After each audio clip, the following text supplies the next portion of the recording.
So I just wanted to play around with an idea here that I've been working on, and it's a good place to do it because you can see this problem in computers today. We prefer our projection of the world over simple observation.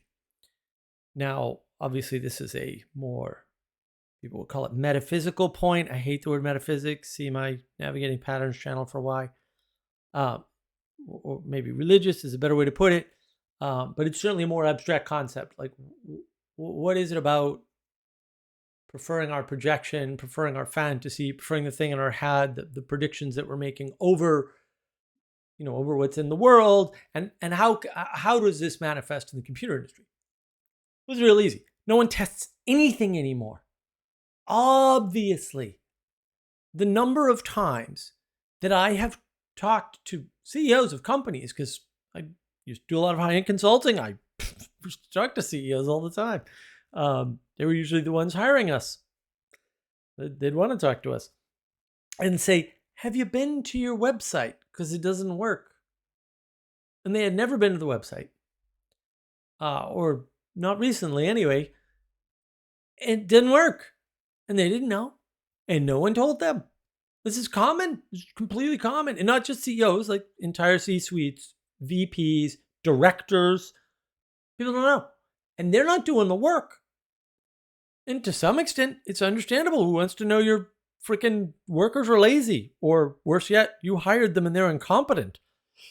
Doesn't look good for you, does it? And what do you do about it? Who do you fire? You don't know why the website's broken. Maybe this executive's answer is correct. Maybe that executive's answer is correct. That's why you need consultants. Clearly, I was underpaid the whole time. It's easy enough to determine for an outside person. It's really hard when you're on the inside. It's another asymmetry people don't notice. It's very easy for somebody outside an organization to look at the organization and see what's wrong correctly. It's very hard to do from the inside for lots of very good reasons. If you don't know what those are, you need to look more at the world. Just think about your own personal relationships. It's really hard to call out a family member. Constructively, anyway. So we have this way in which we're preferring the idea that unit testing is somehow a test for software quality, which I think I've covered this in a previous video. It was never designed to be and can never do. Mathematically provable. Weird that CS majors don't know that, but whatever. I guess they never bothered to do the math. Then they'd know unit testing is completely useless. It's also unnecessary. It's completely over the top. 4 times as much code as you'd write not doing it. You're better off not trying to test your own code anyway. Duh. Oh, I tested it myself. Of course it works. Yeah, and you see this reflected everywhere. It works on my machine. Works on my machine is now the way we release software. What? Yeah, what do you think containers are? Containers are works on my machine, scaled out to production. The problem with works on my machine, I know I've mentioned this before, that means you don't know how to code. You literally don't know how software works. If it only works on your machine, you've done something horribly wrong. So I get you can get software out quicker with containers and microservices, but also the odds you know how to code are zero. No, really zero. No self-respecting software engineer is going to use containers. It's a sign of lame, weak, uninteresting code. And fair enough, the industry's flooded, as I mentioned in my last video, with people who don't know how to code. So what else are you going to do? You can make the infrastructure simpler and simpler so that dumber and dumber coders can get something productive out. I'm not denigrating that. I was like, fair enough. You get a worker shortage. You need to make things easier for the workers you have. Yeah, but the complexity moves from the software to the infrastructure.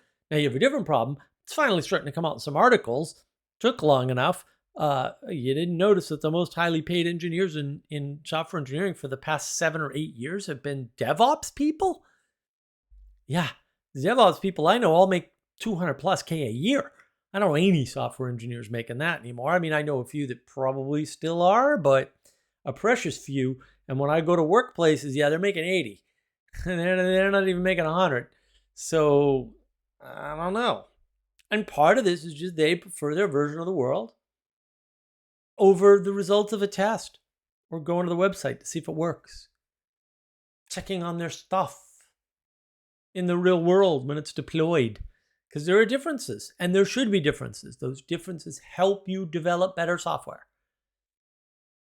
And if you can't deal with that, you have a different set of problems, which is fine. You can have a different set of problems. We see this preferring our idea of QA, which obviously doesn't work and doesn't produce quality code, doesn't produce workable, usable code either, over testing in the real world and test results and actual QA. And that's everywhere in the world. We're preferring our fantasy about history. I can point to any number of modern examples of history rewrites that are obviously stupid and ahistorical, completely wrong and ridiculous. And the fact that it's hard to get history right doesn't mean there isn't something that's more right and something that's completely wrong. And that matters, right? So you see it also with people trying to fold frames into other frames, right? Well, really the reason why companies do business is to make money. Really, nonprofits do business to make money. Charities are businesses technically, and they do business to make money. Really the politicians are being paid off, right? It's politics and economics. Really? That's your explanation? I don't know about that. People are preferring crazy, sometimes overly simplistic, sometimes overly complex ways of thinking about the world over just sheer observation. Like, that didn't happen, dude. And I mean, you can look at fake news virus scam. Sam Harris. Oh, well, there's these studies on ivermectin. Where are they? Which ones did you read, Sam? Show them to me. You know why you didn't?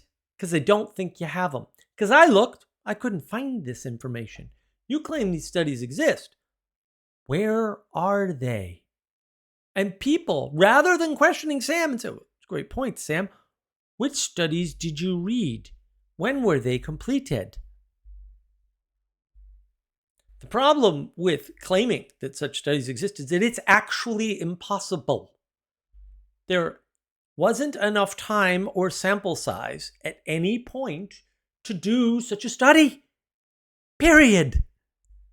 You can look back over 2 years of data, but you can't say you had that data while the thing was happening. That's not how science can work. Not does, is able to. We're preferring our fantasy about studies that either don't exist or cannot possibly be valid on sample size alone, much less all the other things you have to get right to get a good study. So that fantasy over the observation. Ivermectin works, dude. I don't know what to tell you. There's a ton of studies that says that it works. Generally, against all viri, for example, that was known long before fake news virus scam. And you're preferring your fantasy that there are valid studies that showed otherwise in the middle of this thing? It's not even possible. It's crazy talk. And it's the same in computers. It's cheaper to hire QA engineers and test your freaking software and just know the results and delay the release until you get it right. Until you find the bad engineers and fire their asses. It's not hard. But we prefer the fantasy, that we know what we're doing, that we're controlling what's going on. It's everywhere. It's a problem. And you see it, and it's been in computers for probably 12, 15 years now. And it's only gotten worse. Still doesn't work at all. The bugs I find on I swear the people that code this don't use it. If you put another freaking goddamn status update at the top of the screen while I'm trying to swipe away the other ones, I'm going to hunt you down and end you. How stupid can you be to still be doing that? Don't move the screen while I'm using it. Rule number 2, put the new stuff at the bottom so you're not moving stuff on the screen, you're just adding to the bottom. That's easier code to write, and it's faster. I don't even know what to tell you. That's Google, guys. Not just Google. Also Apple, but that's Google. These are good engineers? If those are good engineers, we're screwed. Believe your eyes. Observation first. That's how science works.